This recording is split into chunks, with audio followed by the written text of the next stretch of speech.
Sosok Khairun, sopir Transjakarta yang gagalkan wanita bunuh diri, dapat emas dan penghargaan.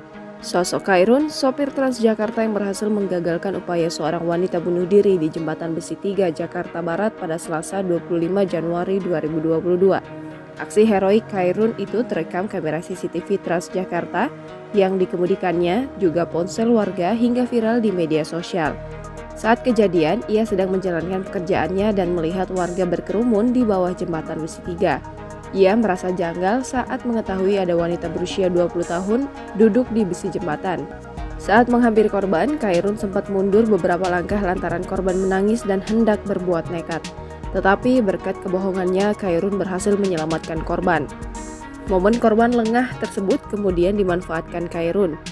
Ia langsung menarik tubuhnya hingga terjatuh ke aspal. Setelahnya, dalam rekaman CCTV Transjakarta, terlihat dua penumpang bergegas turun membantu Khairun. Korban tersebut lalu dibawa masuk ke dalam Transjakarta dan duduk di bagian depan. Mengutip Kompas.com, Khairun adalah sopir Transjakarta bernomor bodi Perum Pengangkutan Penumpang Jakarta PPD 707 rute Pluit Pinang Ranti, Koridor 9. Pria berusia 52 tahun ini adalah ayah dari dua anak. Ia bukanlah orang baru di perusahaan Transjakarta.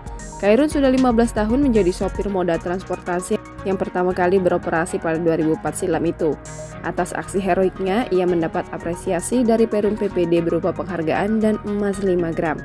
Apresiasi itu diberikan sebagai bentuk konkret Perum PPD tak memberikan sanksi pada Khairun, meski secara prosedur menghentikan bus tidak di tempatnya adalah pelanggaran.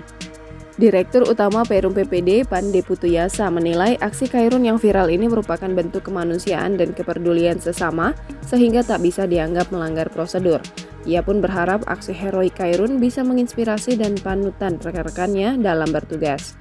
Sebelumnya, PT Transjakarta juga menyampaikan apresiasi atas aksi heroik Khairun. Senada dengan Putu, PLT Kepala Divisi Sekretaris Korporasi dan Humas PT Transjakarta, Angelina Beatrice juga berharap apa yang dilakukan Khairun bisa menjadi contoh rekan kerjanya. Khairun mengaku tak menyangka aksi yang dianggapnya bisa viral dan mendapat reaksi positif dari warganet. Terlebih perusahaannya tempat ia bekerja juga memberikan apresiasi. Kendati demikian, Khairun senang mendapat penghargaan dari Perum PPD. Lebih lanjut, Khairun mengungkapkan tak ada penumpang yang mengeluh ketika ia berusaha menggagalkan upaya seorang wanita bunuh diri. Justru katanya, semua penumpang mengapresiasi tindakannya. Jangan lupa subscribe, share, komen, dan like ya!